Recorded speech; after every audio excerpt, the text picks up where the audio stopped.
Welcome to Luca and Miguel. Enjoy the video. You open Samsung Notes and go straight to making a sticky note. Don't waste time on settings first. Grant drawing and storage permissions so the app can save and sync. Tap the plus or new note and select the sticky note template. This gives you a compact canvas. Use your S Pen or finger to write and pick a color and initial size.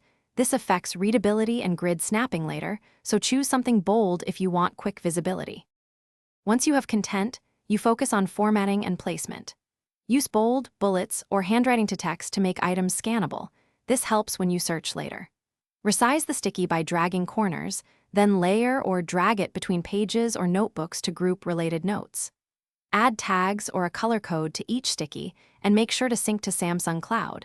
This makes organization consistent across devices and speeds up retrieval when you need a specific note.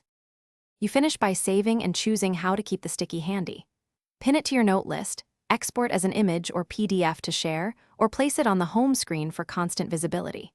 If you use multiple devices, confirm Samsung Cloud Sync so changes appear everywhere. If something goes wrong, like sync or missing notes, check Wi-Fi, confirm you're signed into your Samsung account, and verify app permissions, then force close and reopen Samsung Notes to refresh. Thanks for watching and please subscribe. It's the best investment you'll ever make.